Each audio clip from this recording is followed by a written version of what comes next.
नमस्कार, आप सभी का मेरे YouTube चैनल पे बहुत बहुत स्वागत है। आज इस वीडियो में हम लोग सेट थ्योरी को स्टार्ट करने वाले हैं। तो सेट थ्योरी जो है काफ़ी इंपॉर्टेंट चैप्टर है, जैसे कि रिलेशन एंड फंक्शन का क्वेश्चन सॉल्व करने के लिए भी सेट थ्योरी का जरूरत पड़ता है। अगर आप प्रोबेबिलिटी का क्वेश्चन सॉल्व कर रहे हैं तो वहाँ भी सेट थ्योरी का जरूरत पड़ सकता है। इसके अलावा भी बहुत सारा वर्ड प्रॉब्लम है जिसको हम सेट थ्योरी का यूज करके आसानी से सॉल्व कर सकते हैं। तो इस वीडियो में हम लोग देखेंगे कि सेट थ्योरी का कुछ बेसिक कंसेप्ट, जैसे कि सेट क्या होता है, कैसे पहचानते हैं कि सेट है, फिर सेट का हम डिस्क्राइब कैसे करते हैं। ठीक है, इन चीज़ को हम इस वीडियो में एक्सप्लेन करने वाले हैं। तो सबसे पहले हम देखते हैं कि सेट क्या है। तो सेट को अगर हम लिखते हैं तो लिखेंगे it is a well defined collection of objects. It is a well defined collection of objects.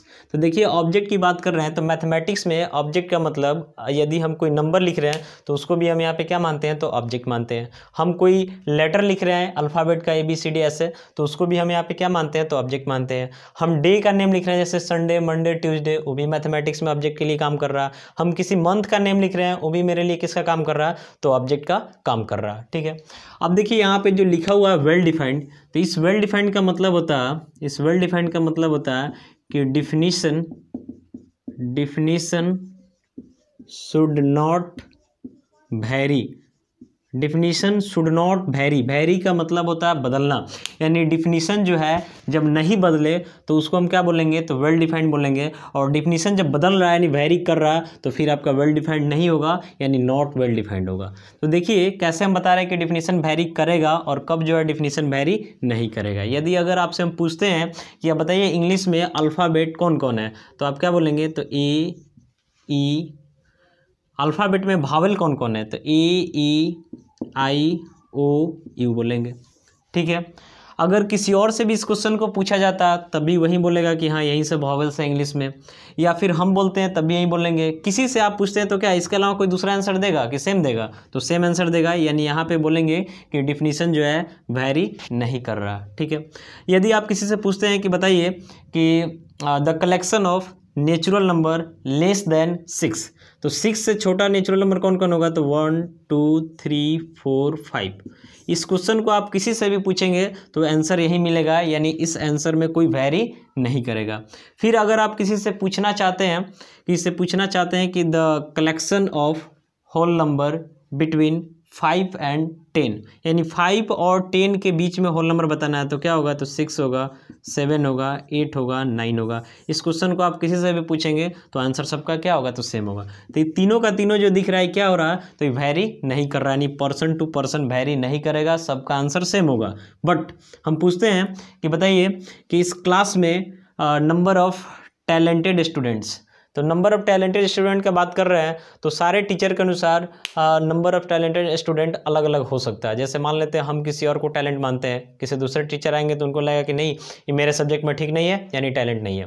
तो टैलेंट जो वर्ड आपको बोला जा रहा है ये आपका वेल डिफाइंड नहीं है। फिर अगर हम बोलते हैं कि आप बताइए मोस्ट 10 डेंजरस एनिमल, यानी 10 जो है खतरनाक जानवर का नाम बोलना है, तो होता क्या है, किसी किसी को काफ़ी छोटे जानवर से ही डर लगता है और किसी किसी को काफ़ी बड़े से भी डर नहीं लगता है। तो इस केस में बोल पाना कि कौन सबसे 10 खतरनाक है, इस सारे आदमी के लिए अलग अलग आंसर लेकर के आएगा, यानी मेरा आंसर कुछ और होगा, आपका आंसर कुछ और होगा।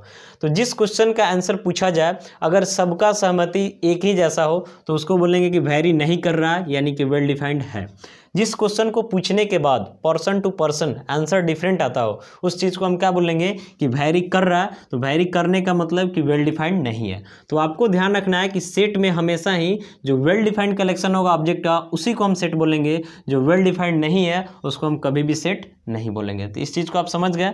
हम कुछ सेट का आपको एग्जाम्पल भी दे रहे हैं, इसके बाद आगे बढ़ेंगे। देखिए कुछ सेट का एग्जांपल हम पढ़ रहे हैं, अब इसमें बताएंगे कि कौन सेट है और कौन सेट नहीं है। तो सबसे पहला the collection of all whole numbers less than 10। आपसे बोला जा रहा है कि 10 से लेस देन होल नंबर का कलेक्शन करना है। तो 10 से लेस देन होल नंबर में जब आएंगे तो 0 होगा, 1 होगा, 2 होगा, 3 होगा, 4 5 6, 7, 8, 9। इस क्वेश्चन का आंसर हम किसी से पूछेंगे तो शायद आंसर इसका यही होगा, यानी यहाँ पे वैरी नहीं कर रहा है, इसलिए क्या होगा तो सेट होगा। सेकंड क्वेश्चन है the collection of good hockey players in India, यानी आपसे बोला जा रहा है कि इंडिया में गुड हॉकी प्लेयर्स का कलेक्शन करना है। तो ये जो है आपका वेल डिफाइंड नहीं है, क्योंकि मेरा जो है डिसीजन कुछ और होगा, हम किसी और को अच्छा मानते हैं, आप किसी और को अच्छा मानते हैं, हो सकता है कोई दूसरा आदमी हो जो किसी और को अच्छा मानता हो, तो इस पर सबका सहमति एक हो पाना संभव नहीं है, यानी यहाँ पे वैरी करेगा, सबका आंसर जो है क्या होगा तो डिफरेंट डिफरेंट आएगा, यानी वेल डिफाइंड नहीं है, यानी कि सेट नहीं होगा। अगला क्वेश्चन है the collection of all questions in this book, यानी अगर आपको कोई एक पार्टिकुलर बुक हम दे देते हैं और बुक देने के बाद बोलते हैं कि आप बताएं इस बुक में कितना क्वेश्चन है, तो आप जो क्वेश्चन बताएंगे कि टोटल काउंट करके बताएंगे कि हाँ इतना क्वेश्चन है, हम भी काउंट करेंगे तो उतना ही क्वेश्चन होगा, कोई और आदमी काउंट करता तभी उतना ही क्वेश्चन होगा, यानी इस पे सबका सहमति एक ही होगा, यानी यहाँ पे जो है वैरी नहीं कर रहा है, यानी कि सेट होगा। अगला क्वेश्चन है the collection of all difficult chapters in this book. देखिए होता क्या है कि अगर आपको हम कोई बुक दे देते हैं और बुक देने के बाद बोलते हैं कि आप बताइए आपका सबसे डिफिकल्ट चैप्टर क्या है, तो हो सकता है कि आपको ट्रिगोनोमेट्री हार्ड लगता हो, आप बोलेंगे कि हाँ ट्रिगोनोमेट्री जो है डिफिकल्ट है। हो सकता है कोई दूसरा स्टूडेंट हो जिसके लिए ट्रिगोनोमेट्री सबसे ईजी हो, वो क्या बोलेगा नहीं नहीं ट्रिगो तो मेरे लिए काफ़ी ईजी है, मेरे लिए कोऑर्डिनेट ज्योमेट्री हार्ड है।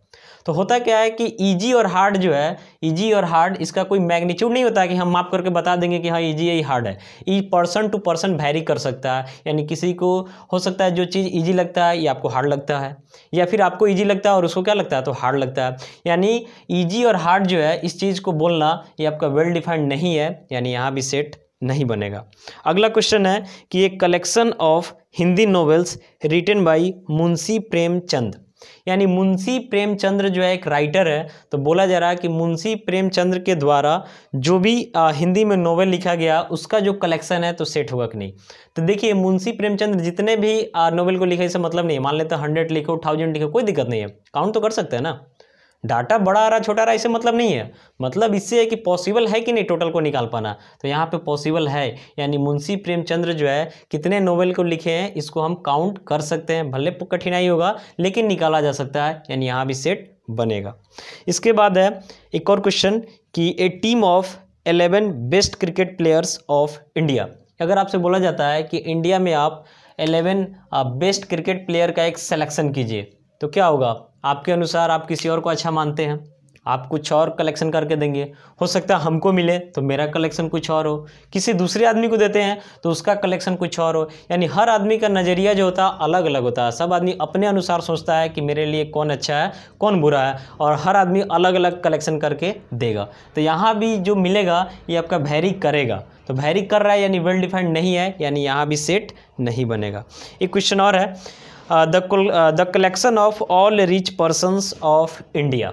देखिए अगर हम बोलते हैं आपसे कि इंडिया में जो भी रिच पर्सन है उनका कलेक्शन करके बताएं, तो होता क्या है कि मान लेते हैं कि आपके पास 1 लाख रुपया है और आपके सामने कोई 2 लाख रुपया वाला आ जाता है, तो आप बोलेंगे कि ये आदमी जो है धनी है, यानी आप अपने से कंपैरिजन कर रहे हैं, लेकिन वही 2 लाख वाला आदमी किसी 10 लाख वाले के सामने जाएगा तो 10 लाख वाले को क्या लगेगा कि तो हमसे गरीब है, यानी जो रिच है या फिर पुअर है इसका कोई मैग्नीट्यूड नहीं है जिसको हम माप करके बता सकते हैं कि हाँ ये रिच है या फिर पुअर है। अगर ऐसा बोला जाता है कि हाँ बताएं कि इस एरिया में जो है किसी पार्टिकुलर एरिया को दे दिया जाए और बोला जाए कि इस पार्टिकुलर एरिया में बताएं कि कितने ऐसे लोग हैं जो 10 लाख से ज़्यादा रुपया को रखे हुए हैं, ठीक है, तो उस केस में हम क्या कर सकते हैं वहाँ कलेक्शन तैयार कर सकते हैं, जो कि हमको एक मैग्नीट्यूड मिल गया और वहाँ पे सेट बनेगा। लेकिन डायरेक्ट अगर आपसे रिच बोल दिया जाता है या फिर पुअर बोल दिया जाता है तो उस केस में जो है आप कलेक्शन नहीं कर पाएंगे।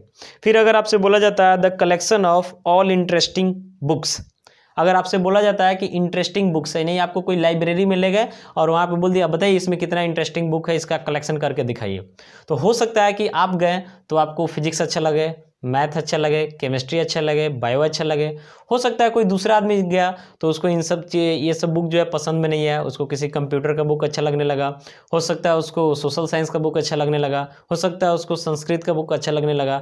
तो इसमें क्या होगा पर्सन टू पर्सन जो है डिफर करेगा, यानी सारे आदमी का जो सोचने का तरीका होगा, जो अपना इंटरेस्ट होगा डिफरेंट होगा, तो वहाँ भी क्या होगा पर्सन टू पर्सन वैरी करेगा रिजल्ट, यानी कि वेल डिफाइंड नहीं होगा, और जब वेल डिफाइंड नहीं होगा तो सेट नहीं होगा। तो उम्मीद है कि आप समझ गए होंगे। आपको ध्यान यही रखना है कि जो भी डिफिनीशन हो अगर वैरी नहीं करता है पर्सन टू पर्सन तब सेट बना पाएगा, अगर पर्सन टू पर्सन वैरी कर सकता है तो उस केस में सेट नहीं बनेगा। तो ये आपका पॉइंट क्लियर हुआ।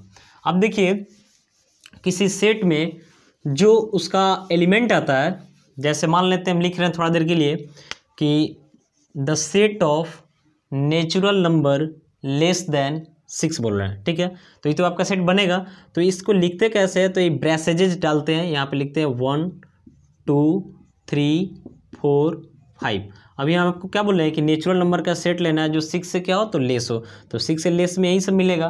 तो ये जो सिंबल आपका दिख रहा है इस सिंबल को हम क्या बोलते हैं, कर्ली ब्रैकेट्स, यानी कि यहाँ पे ब्रैसेजेस के नाम से भी जानते हैं, ठीक है। और अंदर जो भी सब दिख रहा है, जैसे 1 दिख रहा है, 2 दिख रहा है, 3 दिख रहा है, 4 दिख रहा है, 5 दिख रहा है, इन सबको इस सेट के लिए आप क्या बोल सकते हैं, तो मेंबर्स बोल सकते हैं, पॉइंट बोल सकते हैं, या फिर एलिमेंट बोल सकते हैं, ठीक है।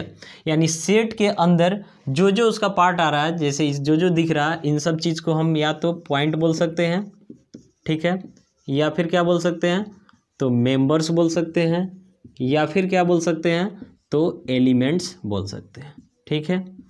अब देखिए यहाँ पे एक सिंबल आता है इस टाइप से, इप्सिलॉन का सिंबल है, इसको हम क्या पढ़ते हैं, तो इसको पढ़ते हैं हम बिलोंग्स टू, या फिर बोल सकते हैं इज एन एलिमेंट ऑफ, ठीक है।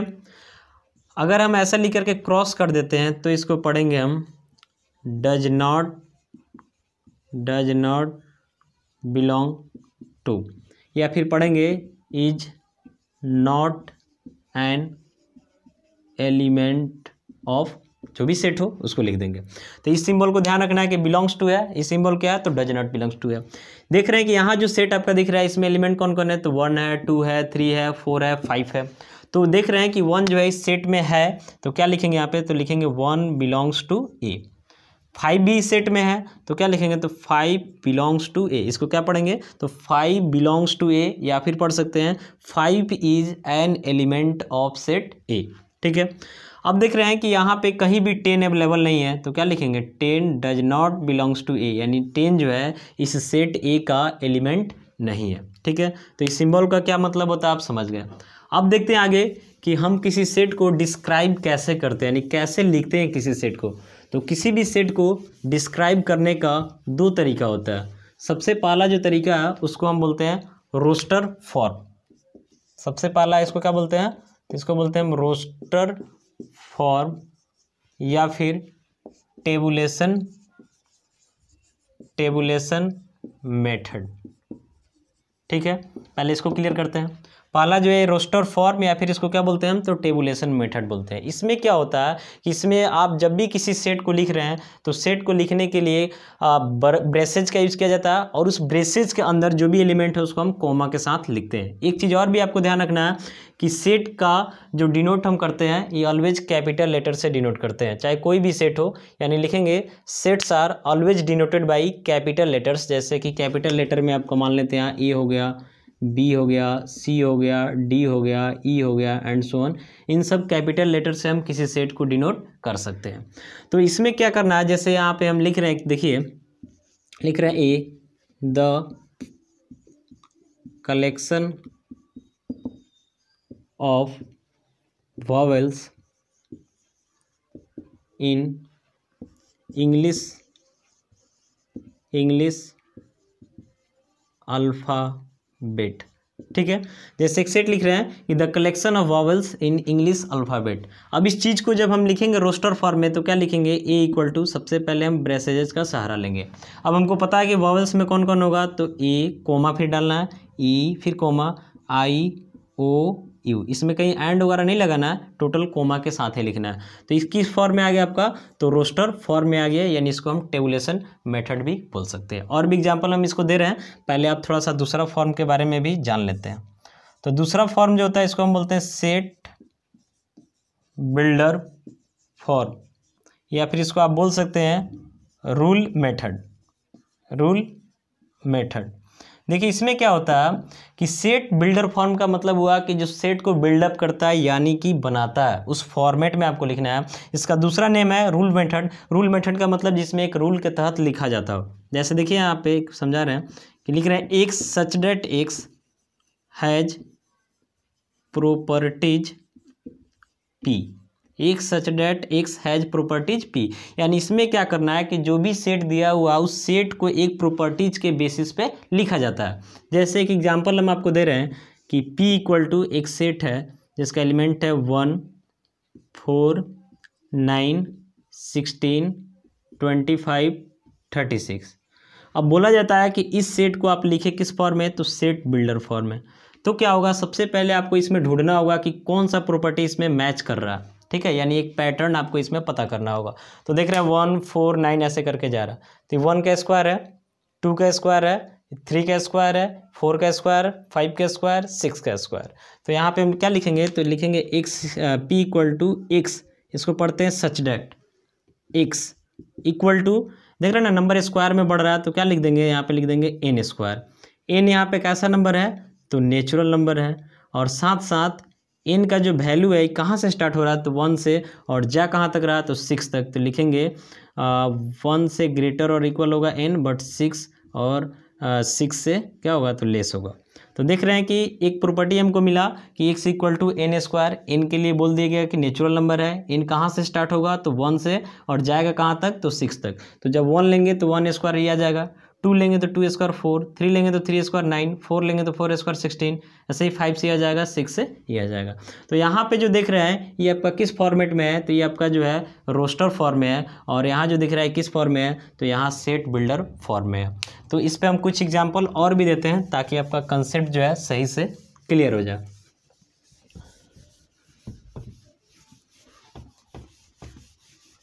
अभी आपको हम इसमें रोस्टर फॉर्म और सेट बिल्डर फॉर्म के बारे में कुछ समझाएं। अब कुछ एग्जांपल और देते हैं ताकि आपका कंसेप्ट सही से क्लियर हो जाता है। तो देखिए कुछ क्वेश्चंस को हम देखते हैं। क्वेश्चन है कि write the following sets in roster form, यानी क्वेश्चन दिया हुआ कि सेट दिया हुआ और बोल रहा है कि इसको आप रोस्टर फॉर्म में लिखें। तो क्वेश्चन है, ठीक है, क्वेश्चन में आपसे दिया हुआ लिखते हैं गिवन ए जो दिया हुआ ए इक्वल टू क्या लिख रहा है कि x such that X is an integer, X such that X is an integer, and बोला जा रहा है कि -3 से ग्रेटर है एक्स बट 5 से क्या है, तो लेस है। देखिए क्या बोला जा रहा है, यहाँ पे एक प्रॉपर्टी आपको दिया गया कि x such that X is an integer, यानी एक्स के बारे में बोल रहा है कि इंटीजर है और एक्स का वैल्यू जो है -3 से ग्रेटर है बट 5 से क्या है, तो लेस है। तो जब इस चीज़ को हम लिखेंगे किस फॉर्म में, तो इन रोस्टर फॉर्म। तो रोस्टर फॉर्म में लिखने का मतलब इसको हमको ब्रैसेजेस में लिखना है कोमा के साथ। तो सबसे पहले देख रहे हैं कि इसमें एलिमेंट कौन कौन आ रहा है, तो -3 से ग्रेटर आपको इंटीजर लेना है, तो -3 से ग्रेटर -2 होगा, फिर इससे ग्रेटर तो -1 होगा, 0 होगा, 1 2 3 कहाँ तक जाना है, तो 4 तक जाना है, क्योंकि यहाँ पे बोला जा रहा है कि 5 से लेस रहना है। तो ये आपका किस फॉर्म में हो गया, तो ये आपका हो गया रोस्टर फॉर्म में। एक क्वेश्चन और देखते हैं, एक क्वेश्चन और देखते हैं। इसमें आपसे बोला जा रहा है कि x such that x belongs to N, मान लेते पी है, x such that x belongs to N, x is a multiple of 5 and x is a multiple of 5 and x square less than 400।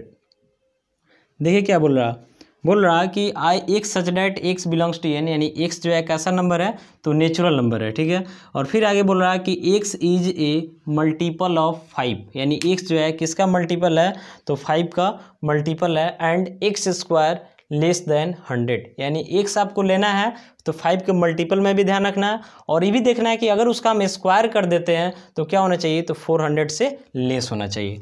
तो कैसे सोचेंगे, थोड़ा ध्यान देंगे यहाँ पे। इन रोस्टर फॉर्म में हम लिख रहे हैं, तो लिखेंगे p इक्वल टू 5 के मल्टीपल की अगर बात करते हैं तो 5 के मल्टीपल में सबसे पहले 5 आएगा, इसके बाद कौन आएगा, तो 10 आएगा, 15 आएगा एंड सो ऑन आगे बढ़ेगा। तो ध्यान आपको क्या रखना है कि उसका स्क्वायर कर देने के बाद 400 से लेस होना चाहिए। तो अगर हम 5 लेते हैं तो 5 का स्क्वायर कर देते हैं तो कितना आ रहा, तो 25 यानी 400 से लेस है, तो इसको हम रखेंगे 5। इसके बाद 10 लेते हैं तो 10 का स्क्वायर कितना होगा, तो 100, 400 से लेस है तो 10 भी आ जाएगा। इसके बाद 15 लेते हैं तो 15 का स्क्वायर कर देते हैं तो 225, 400 से लेस है आएगा। इसके बाद अगला मल्टीपल आपका 20 है और 20 का स्क्वायर कर देते हैं तो 400 होगा, जो कि इसके इक्वल है, लेस नहीं है, यानी 20 नहीं लेंगे, यानी इतना ही होगा इसमें। तो यही तीनों एलिमेंट इसमें आएगा। ये आपका किस फॉर्म में हो गया, तो रोस्टर फॉर्म में हो गया। एक दो एग्जाम्पल हम सेट बिल्डर फॉर्म के लिए भी देखते हैं ताकि वो भी कंसेप्ट मेरा क्लियर हो जाए। सेट बिल्डर फॉर्म में होता क्या है कि इसमें आपको एक रूल ढूंढना होता है, एक पैटर्न ढूंढना होता है और उसके बाद लिखना होता है, ठीक है। तो क्वेश्चन है कि आपको सेट बिल्डर फॉर्म में लिखना है। क्वेश्चन हम दे रहे हैं इक्वल टू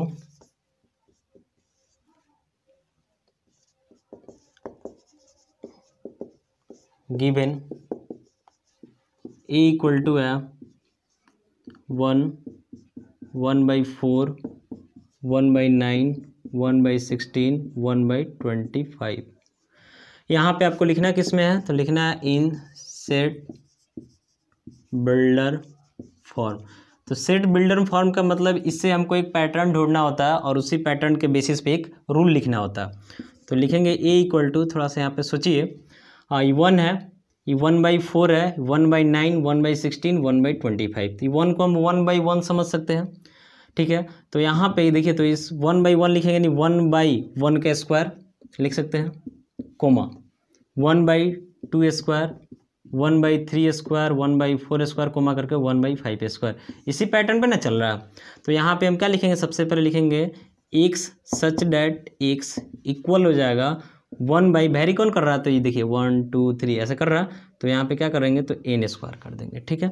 यहाँ दिखा देंगे कि n कैसा नंबर है, तो n नेचुरल नंबर है। एंड n का वैल्यू स्टार्ट कहाँ से हो रहा, तो 1 से स्टार्ट हो रहा है और जा कहाँ तक रहा, तो 5 तक जा रहा, यानी n का वैल्यू 1 2 कहाँ जाएगा, तो 5 तक जाएगा। ये आपका किस फॉर्म में होगा, तो सेट बिल्डर फॉर्म में होगा। यानी इसी चीज़ को हम रूल के तौर पे लिख लिए।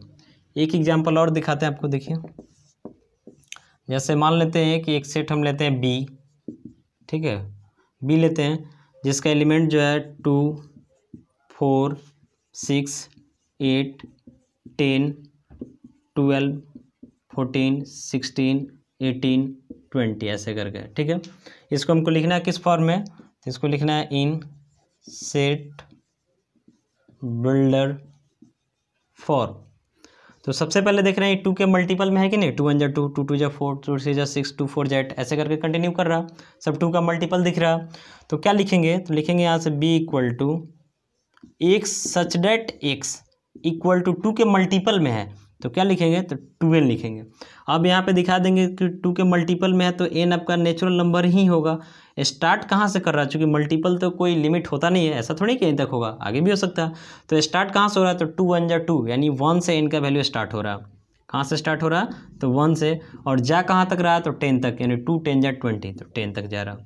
तो इस रूल को हम लिख दिए, यानी इसी चीज़ को हम इस फॉर्म में लिख दिए। तो पहला जो था आपका रोस्टर में था, अभी किस फॉर्म में हो गया, तो सेट बिल्डर फॉर्म में हो गया। तो इस वीडियो में हम लोग देख लिए कि सेट को हम आइडेंटिफाई कैसे करते हैं, साथ साथ इसको भी देख लिए कि मतलब कि रोस्टर फॉर्म क्या होता है, सेट बिल्डर फॉर्म क्या होता है। आगे के वीडियो में और भी सेट से रिलेटेड कंसेप्ट को हम लोग देखेंगे। एक चीज़ और आपको हम बता देना चाहते हैं कि अगर आपका बेसिक कंसेप्ट में कोई प्रॉब्लम है कि natural number, whole number, real number, rational number, इन सबको किससे डिनोट करते हैं, क्या होता है, कैसे पहचानते हैं, तो इसके लिए आप मेरे चैनल पे जो प्लेलिस्ट एक बना हुआ है नंबर सिस्टम का, वहाँ पर जा कर के आप इन सब कंसेप्ट को क्लियर कर सकते हैं। उसके बाद आपको सेट थ्योरी जो है ज़्यादा अच्छा से समझ में आएगा। तो फिलहाल इतना ही, उम्मीद है कि आपको समझ में आया होगा। यदि आपको मेरा वीडियो अच्छा लगा तो लाइक और कमेंट जरूर करें, पॉसिबल हो तो शेयर करें। मिलते हैं नेक्स्ट वीडियो में, थैंक यू।